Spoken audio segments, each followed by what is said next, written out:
नमस्कार फ्रेंड्स, कैसे हैं आप सब। आशा करती हूँ सभी बहुत अच्छे होंगे। मैं पूजा वेलकम करती हूँ आप सभी का आपके अपने यूट्यूब चैनल अंकित वास्तु ज्ञान में। फ्रेंड्स, क्या आप लोग जानते हैं शनिदेव को ग्रहों का राजा कहा जाता है। भगवान भोलेनाथ ने इन्हें स्वयं न्याय के देवता की उपाधि दी है। ऐसा कहा जाता है और ऐसा माना भी जाता है कि शनिदेव को बहुत जल्दी क्रोध आता है। इसी क्रोध के कारण अपने पिता सूर्यदेव से इनकी नाराजगी बनी रहती है। इनके क्रोध से बचने की कोशिश करते हैं हम सभी लोग, वरना हम सभी पे मुसीबतों का पहाड़ पड़ सकता है, टूट सकता है। इसीलिए इन्हें प्रसन्न करने के लिए कई लोग शनिवार का व्रत भी रखते हैं। व्यक्ति शनि दोष से बचने के लिए, उन्हें शांत रखने के लिए, शनिदेव के प्रकोप से बचने के लिए अनेकों तरह के उपाय भी करते हैं। यदि किसी की कुंडली में शनि ग्रह लग जाए तो वह व्यक्ति को बहुत कष्ट देता है।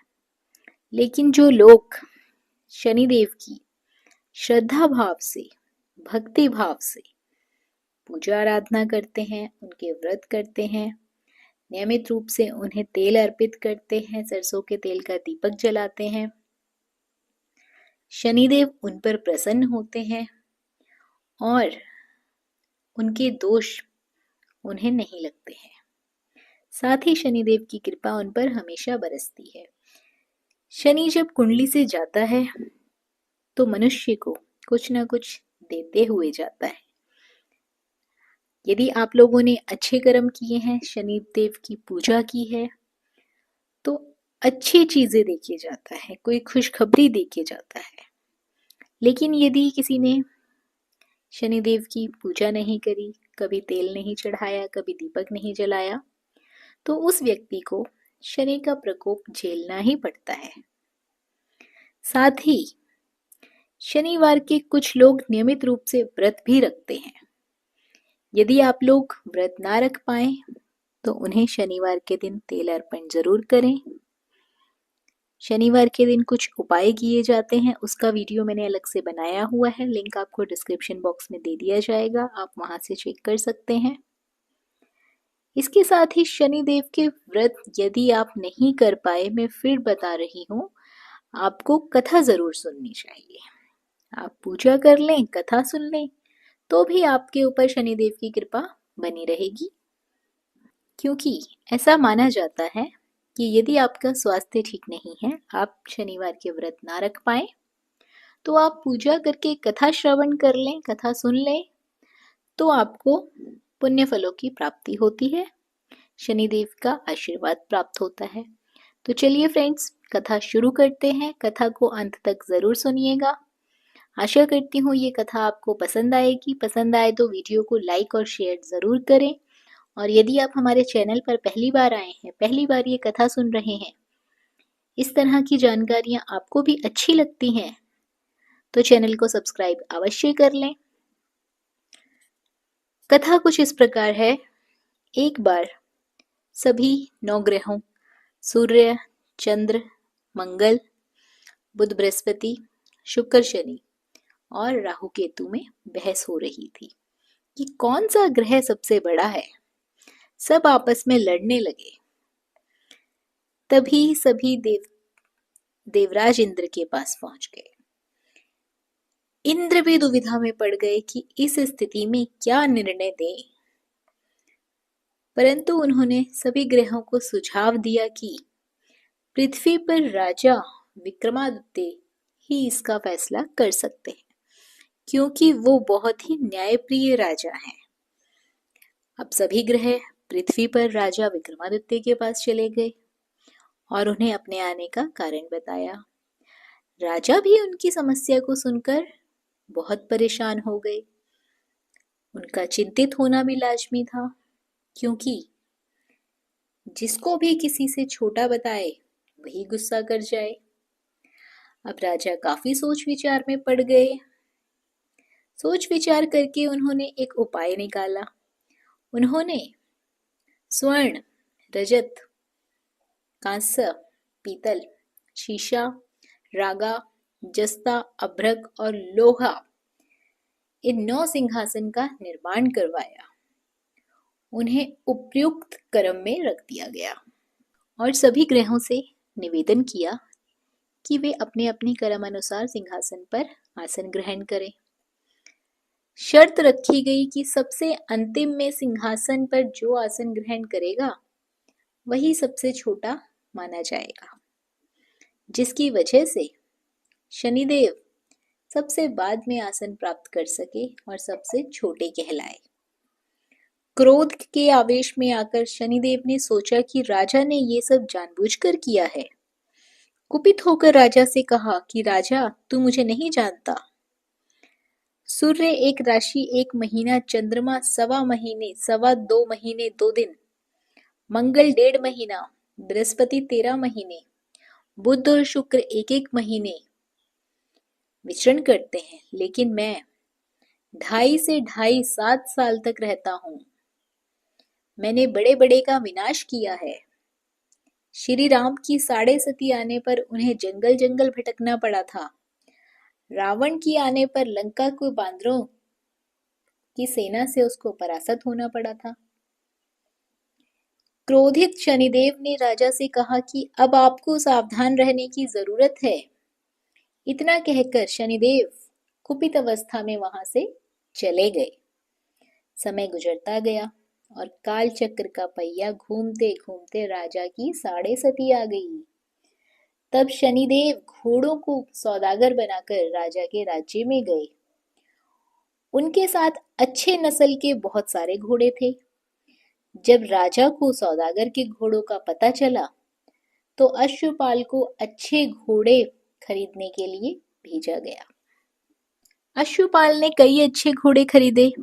इसके अलावा सौदागर ने उन्हें उपहार स्वरूप एक सर्वोत्तम नस्ल के घोड़े का राजा की सवारी हेतु दिया। राजा विक्रमादित्य जैसे ही उस घोड़े पर बैठे, वह सरपट वन की ओर भागने लगा। जंगल के अंदर पहुंचकर वे घोड़ा गायब हो गया। अब क्या था, भूखा प्यासा राजा जंगल में भटकने लगा।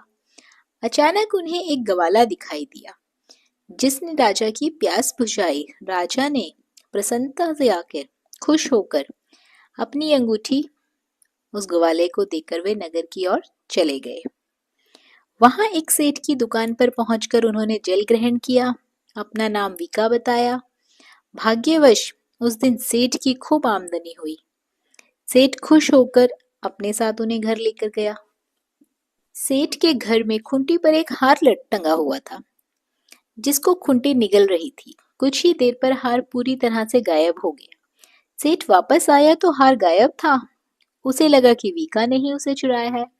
सेठ ने वीका को कोतवाल से पकड़वा दिया और दंड स्वरूप राजा उसे चोर समझकर हाथ पैर कटवा दिए। अपंग अवस्था में उसे नगर के बाहर फेंकवा दिया गया। तभी वहां से एक तेली निकल रहा था, जिसको वीका पर दया आ गई। उसने वीका को अपनी गाड़ी में बिठा लिया और वीका अपनी जीप से बैलों को हाँकने लगा। कुछ समय के बाद राजा की शनि दशा समाप्त हो गई। वर्षा काल आने पर वीका मल्हार गाने लगा। एक नगर की राजकुमारी मन भावनी ने मल्हार सुनकर मन ही मन प्रण कर लिया कि जो भी इस राग को गा रहा होगा वह तो उसी से विवाह करेगी। उन्होंने दासियों को उसे खोजने के लिए भेज दिया, परंतु वापस आकर सभी ने उसे बताया कि वह एक अपंग आदमी है। राजकुमारी यह जानकर भी नहीं मानी और अगले दिन वह अनशन पर बैठ गई। जब लाख समझाने पर राजकुमारी नहीं मानी, तब राजा ने उस तेली को बुलवा भेजा और वीका से विवाह की तैयारियां शुरू करने को कहा। वीका से राजकुमारी का विवाह हो गया। एक दिन वीका के स्वप्न में शनिदेव ने आकर कहा कि देखा राजन, तुमने मुझे छोटा बताकर कितना दुख झेला है। राजा ने क्षमा मांगते हुए हाथ जोड़कर कहा कि हे शनिदेव, जैसा दुख मुझे दिया है वैसा किसी और को मत देना। शनिदेव इस विनती को मान गए और कहा कि मेरे व्रत और कथा से तुम्हारे सारे कष्ट दूर हो जाएंगे। जो भी नित्य मेरा ध्यान करेगा, चींटियों को आटा डालेगा, उसकी सभी मनोकामनाएं पूर्ण होंगी। शनिदेव ने राजा को हाथ पैर वापस दिए। दूसरे दिन राजकुमारी की जब आंख खुली तो वह आश्चर्यचकित हो गई। विका ने मन भावनी को बताया कि वह उज्जैन का राजा विक्रमादित्य है। मन भावनी खुशी से फूले नहीं समा रही थी। राजा और नगरवासी सभी अत्यंत प्रसन्न हुए। सेठ ने जब ये बात सुनी तो पैरों पर गिरकर क्षमा मांगने लगे। राजा ने कहा कि ये सब मुझे शनिदेव के प्रकोप से प्रभाव से हुआ था, इसमें किसी का कोई दोष नहीं है। सेठ ने निवेदन करते हुए कहा कि मुझे शांति तभी मिलेगी जब आप मेरे घर चलकर भोजन ग्रहण करेंगे। सेठ ने कई प्रकार के व्यंजन से राजा का सत्कार किया। जब राजा भोजन कर रहे थे तभी जो खूंटी हार निकल कर गई थी, वही खूंटी अब हार को उगल रही थी। सेठ ने अनेक मोहरे देकर राजा का धन्यवाद किया और अपनी कन्या श्री कुंवारी से प्राणी ग्रहण करने का निवेदन किया। राजा ने सहर्ष स्वीकार कर राजा अपनी दोनों रानियों मनभावनी और श्री कुंवारी को लेकर उज्जैन नगरी लौट गए। सारे नगर में दीपमाला और खुशी मनाई गई। राजा ने घोषणा करते हुए कहा कि मैंने शनिदेव को सबसे छोटा बताया था, लेकिन असल में सबसे सर्वोपरि तो वही है। तब से सारे राज्य में शनिदेव की पूजा और कथा नियमित रूप से होने लगी। सभी लोग उनकी पूजा करने लगे, कथा सुनने लगे। सारी प्रजा के बीच खुशी और आनंद का वातावरण बन गया। शनिदेव के व्रत की कथा जो भी व्यक्ति सुनता है या पढ़ता है, उसके सभी दुख दरिद्र दूर हो जाते हैं। शनिदेव की उन पर कृपा बनी रहती है। तो फ्रेंड्स, आशा करती हूँ ये कथा आपको पसंद आई होगी। उम्मीद करती हूँ कि शनिदेव की पूजा भी आप भी लोग भी करेंगे, ताकि हम सबके कष्ट दूर हो सके। शनिवार के दिन सरसों का तेल शनिदेव को अर्पित किया जाता है। एक दीपक जरूर जलाएं, उसमें काले तिल, काली उड़द, काली दाल और एक सिक्का शनिदेव को जरूर अर्पित करें। ऐसा करने से शनिदेव के प्रकोप से बचा जा सकता है। अन्य उपायों के लिए आप हमारी दूसरी वीडियो देख सकते हैं। तो फ्रेंड्स, वीडियो को लाइक और शेयर करना बिल्कुल ना भूलिए। साथ ही चैनल पर पहली बार आए हैं तो चैनल को सब्सक्राइब कर लीजिए। धन्यवाद।